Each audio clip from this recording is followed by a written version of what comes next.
lagi nih dengan Kak Marcel. Dan aku Vivi.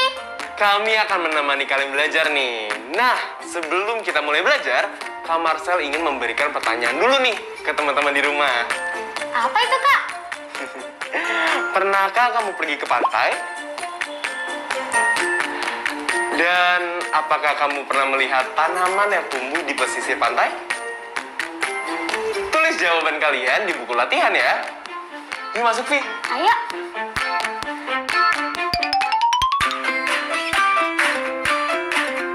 Yuk, kita mulai. Selamat pagi teman-teman kelas 4 yang pintar dan kreatif. Sebelum kita memulai pelajaran hari ini, yuk kita berdoa dulu menurut kepercayaan masing-masing. Semoga ilmu yang kita pelajari hari ini bisa bermanfaat bagi nusa dan bangsa. Yuk, kita doa. Yuk. Amin. Jangan lupa untuk menyiapkan buku serta alat tulis kalian ya. Yuk, kita mulai belajar. Nah, Vi, kamu tahu nggak apa itu hutan bakau? Hutan bakau. Belum, Kak. Ini baru pertama kali aku mendengar kata bakau, Kak.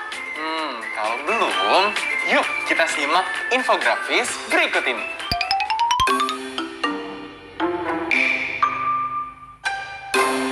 Nama lain dari bakau adalah mangrove. Bakau merupakan tumbuhan dengan habitat air asin daerah tepi laut, sehingga bakau bisa bertahan dari sapuan ombak atau pasang surut air laut. Meskipun Indonesia merupakan tempat ekosistem terbesar di dunia, hutan bakau di Indonesia saat ini mengalami kelangkaan sehingga terancam punah. Penyebab utamanya adalah banyak terjadi penebangan hutan bakau yang tidak lestari. Contohnya penebangan besar-besaran yang terjadi di Lantebung, Makassar. Penebangan tidak lestari artinya tidak menghiraukan kelangsungan ekosistem bakau seperti melakukan penanaman bakau kembali di pesisir sebagai habitatnya. Setelah penebangan, daerah pesisir tersebut dijadikan pemukiman atau pabrik. Penebangan itu berpengaruh kepada masyarakat yang ada di sekitar hutan bakau tersebut. Umumnya, pekerjaan mereka sebagai nelayan yang sehari-harinya menangkap udang dan kepiting di pesisir. Mereka kehilangan penghasilan sehari-hari dari menangkap udang atau kepiting tersebut. Alasannya, habitat udang dan kepiting tersebut adalah akar-akar pohon bakau yang ikut musnah akibat penebangan. Dengan demikian, udang dan kepiting tidak bisa lagi berkembang biak. Secara alami, keberadaan hutan bakau bermanfaat sebagai pelindung daerah pesisir dari erosi atau pengikisan oleh air laut, terutama erosi yang terjadi jika ada bencana gelombang pasang atau tsunami. Akar-akar bakau dapat membuat air laut menjadi tidak asin sehingga bisa dipakai sehari-hari. Oleh karena itu, ekosistem hutan bakau berperan sebagai penyedia air bersih untuk masyarakat yang tinggal di sekitarnya. Upaya konservasi dilakukan agar hutan bakau tidak sampai mengalami kepunahan. Upaya tersebut antara lain penanaman kembali hutan bakau di daerah pesisir dan melindungi ekosistem hutan bakau yang ada. Caranya dengan menjadikan hutan bakau sebagai tempat wisata berwawasan lingkungan atau ekoturism. Di tempat tersebut, pengunjung diajak serta untuk melestarikan ekosistem bakau. Nah, jadi gimana, Vi? Kamu sudah paham kan tentang hutan bakau? Paham, Kak. Tapi sangat disayangkan ya, Kak. Kalau harus ditebang terus. Iya, Vi. Benar-benar sangat disayangkan. Tapi kita juga bisa loh ikut menanam bakau. Biasanya ada kegiatan dari sekolah untuk bercocok tanam di daerah tertentu. Oh, gitu, Kak. Seru banget. Nah, selanjutnya Kak Marcel punya pertanyaan nih untuk Vivi dan teman-teman di rumah. Disimak baik-baik ya, dan catat jawabannya di buku latihan kalian. Oke, Kak.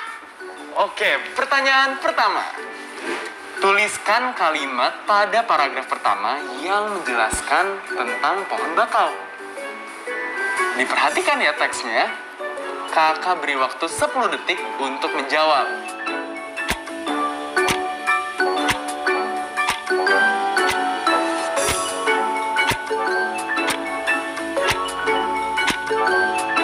Oke, waktunya habis. Jawabannya apa, Vi? Bakau merupakan tumbuhan dengan habitat air asin, daerah tepian laut atau pesisir. Sehingga bakau bisa bertahan dari sapuan ombak atau pasang surut air laut. Yap, betul sekali. Oke, kita masuk ke pertanyaan kedua ya. Tuliskan kalimat dalam paragraf kedua yang menjelaskan penyebab utama kelangkaan hutan bakau saat ini. Waktu menjawab 10 detik dari sekarang.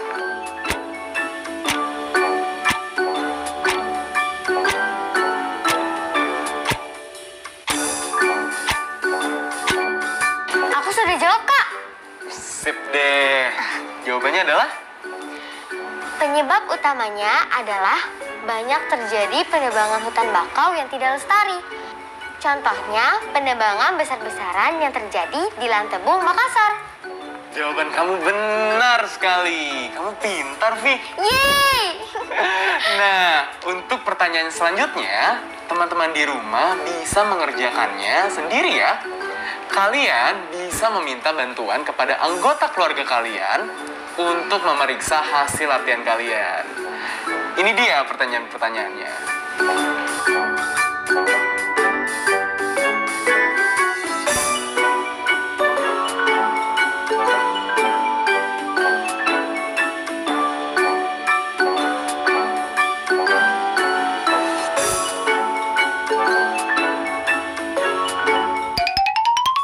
Setelah menyaksikan cerita tadi, ada beberapa kosakata baru yang kita dengar dan baca.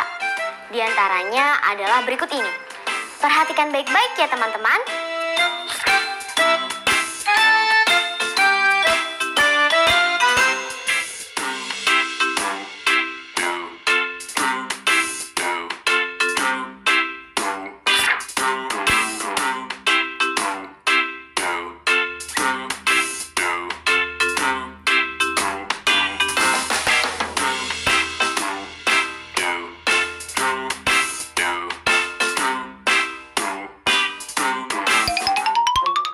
Nah, setelah kita mengetahui kosakata baru dari artikel yang kita baca, sekarang waktunya kita bermain nih. Perhatikan papan ini. Teman-teman di rumah, Kak Marcel punya persegi yang berisi huruf hajak. Di sebelahnya, ada 5 kosakata baru yang kita pelajari tadi. Nah, permainan kali ini kalian harus mencari 5 kosakata baru di dalam persegi ini.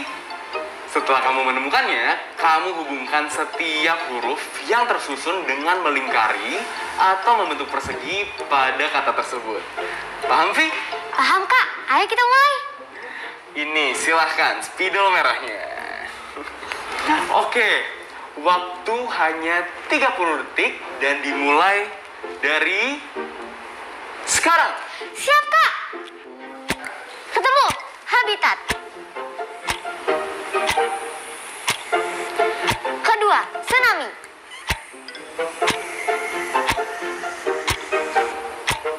Erasi. 10, 9, Sebentar, Kak. Konservasi. 3, 2, 1. Ini dia, bakal. Yap, betul sekali. Yeay! Gimana teman-teman di rumah?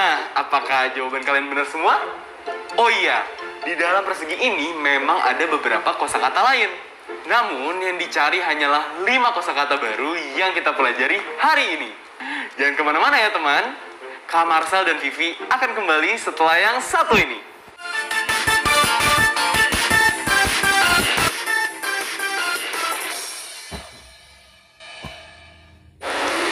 Hai teman-teman semua. Coba lihat deh di belakang aku nih. Wah, tinggi dan besar banget ya. Pohon apa ini, Kak?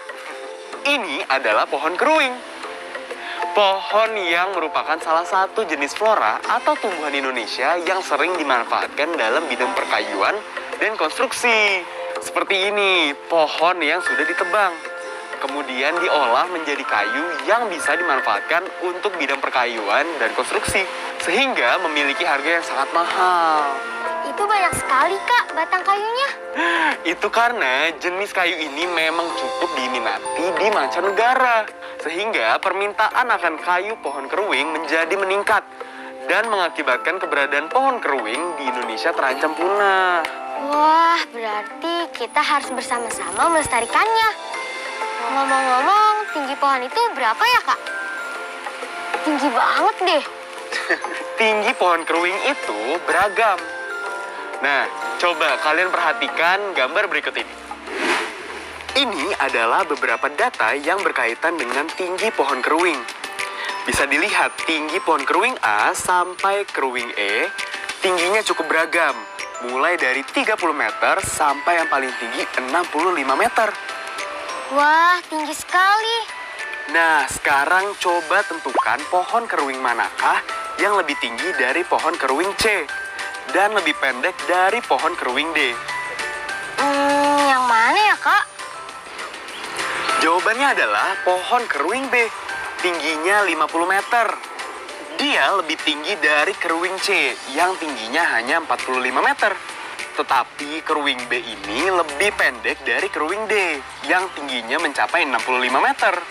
Sekarang coba kamu urutkan tinggi pohon keruing mulai dari yang paling pendek ke yang paling tinggi. Kalau itu sih gampang, Kak.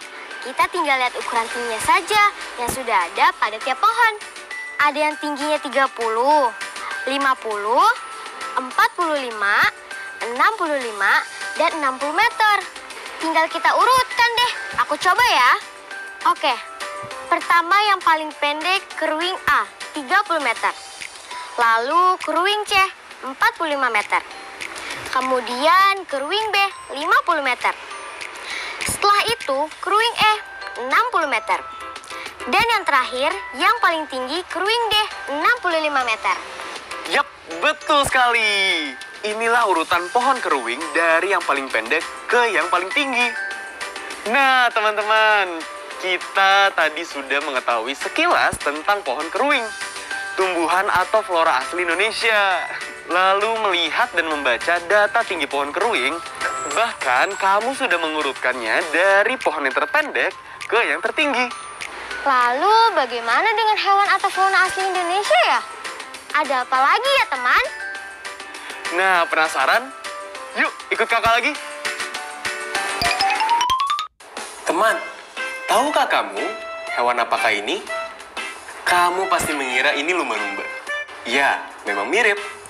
Tapi ini adalah pesut mahakam. Pesut mahakam merupakan salah satu hewan perairan yang tergolong satwa langka. Pesut mahakam adalah salah satu hewan yang bisa ditemukan di muara-muara sungai di Kalimantan Timur. Terdapat beberapa konsep matematika yang berkaitan dengan pesut mahakam. Dalam hal bentuk kepala, pesut mahakam memiliki kepala yang berbentuk setengah lingkaran. Pesut mahakam tergolong perenang yang lamban. Berkaitan dengan hal ini, konsep pembagian sangatlah penting karena berhubungan dengan kecepatan. Kecepatan berenang pesut mahakam hanya 25 km per jam. Artinya, dalam 1 jam, pesut mahakam hanya mampu menempuh jarak 25 km. Bagaimana cara menghitung kecepatannya, Kak? Caranya mudah. Untuk menghitung kecepatan, kamu bisa menggunakan rumus kecepatan sama dengan jarak per waktu atau jarak dibagi waktu. Pada keadaan normal, pesut mahakam hanya mampu menyelam selama 1 menit. Akan tetapi, ketika dalam keadaan terancam bahaya, pesut mahakam mampu menyelam sampai dengan 12 menit. Untuk menyajikan data ini, kamu juga bisa menggunakan konsep diagram batang. Ini bentuk diagram batang tegak atau vertikal. Melalui diagram ini, kita bisa dengan jelas membaca data yang tersaji. Dalam keadaan normal, pesut mahakam hanya mampu menyelam selama 1 menit. Jika dalam keadaan terancam, bisa sampai 12 menit. Atau bisa juga disajikan dengan diagram batang mendatar atau horizontal seperti ini. Kalian bisa memilihnya. Akan tetapi, diagram batang yang paling sering digunakan adalah diagram batang tegak atau vertikal. Kenapa begitu, Kak?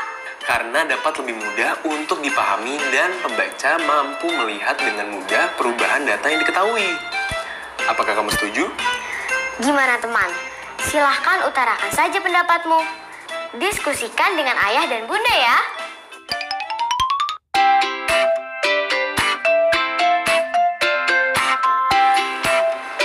Wah, kalau ini ikan pari apa, Kak? Itu adalah spesies ikan pari kekeh dan kikir. Wah, cantiknya. Iya, tapi sayangnya ikan pari kekeh dan kikir merupakan dua jenis ikan pari yang terancam punah. Yah, kenapa begitu, Kak? Hal ini disebabkan kedua jenis ikan tersebut masih menjadi tangkapan yang bernilai bagi nelayan karena nilai jual siripnya yang mahal. Memangnya ikan ini nggak berkembang biak, Kak? Berkembang biak sih, tapi jenis ikan pari kekeh dan kikir ini termasuk hewan yang pertumbuhannya itu lambat. Selain itu, cenderung hidup di pesisir sehingga mudah ditangkap. Oh, begitu. Nah, oleh karena itu, perlu kesadaran yang tinggi dari semua pihak agar kedua jenis ikan pari ini tidak punah dari laut Indonesia.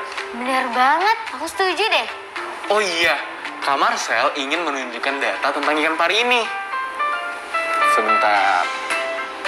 Nah, ini dia. Ayo perhatikan tabel ini.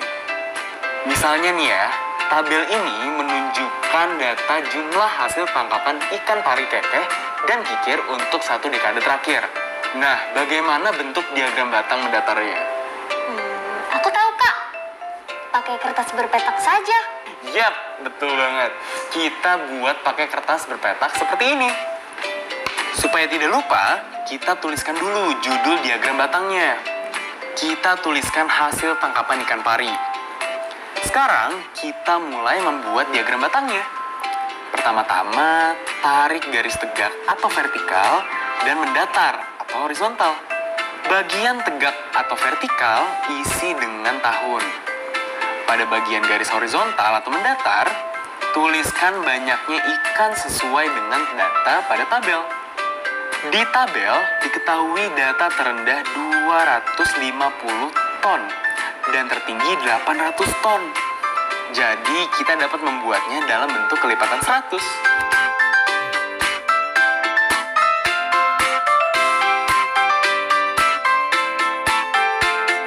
Karena setiap tahunnya memiliki data dari dua jenis pari, maka batang yang dibuat untuk setiap tahunnya juga ada dua, yaitu untuk jenis pari kikir dan jenis pari kekeh. Panjangnya batang dibuat sesuai dengan banyaknya setiap jenis pari. Untuk membedakannya, kita bisa gunakan warna yang berbeda. Kali ini, Kak Marcel akan pilih warna merah untuk pari kikir dan biru untuk pari kekeh. Berdasarkan data tabel, tangkapan pari kekeh pada tahun 2010 sebanyak 250 ton. Maka, kita tarik batang secara mendatar hingga mencapai nilai 250. Kemudian tangkapan pari kikir di tahun 2010 sebanyak 350 ton. Maka kita tarik garis membentuk batang dengan secara mendatar hingga mencapai nilai 350. Nah, lakukan hal yang sama pada tahun 2020 ya. Jelaskan mengapa jumlah hasil tangkapan ikan pari kekeh dan kikir mengalami peningkatan. Selamat berlatih!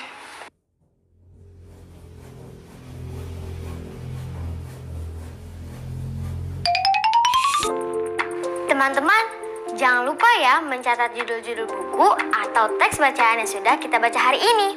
Hari ini, aku sudah membaca Hutan Bakau Indonesia dan Pesut Mahakam. Jangan sampai lupa mencatat judulnya ya. Teman-teman, ini yang sudah kita pelajari hari ini.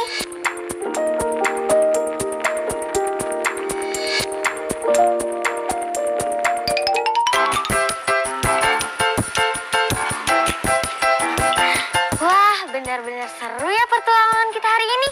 Sampai rasanya berat banget buat pisah. Gak usah ngerasa berat. Di mana ada pertemuan, pasti ada perpisahan. Kalau begitu, Vivi dan Kak Marcel pamit dulu ya. Dipelajari lagi ya pelajaran kita hari ini. Tugasnya jangan lupa dikerjakan. Sampai jumpa lagi. Ingat selalu jaga kesehatan ya. Serta menerapkan 5M. Memakai masker, mencuci tangan, menjaga jarak, menghindari kerumunan, mengurangi mobilitas. Dah. Sekarang tetap belajar dari rumah ya teman-teman. Ingat, jaga jarak, rajin mencuci tangan, dan pakai masker agar kita mencegah penyebaran COVID-19. Sampai jumpa!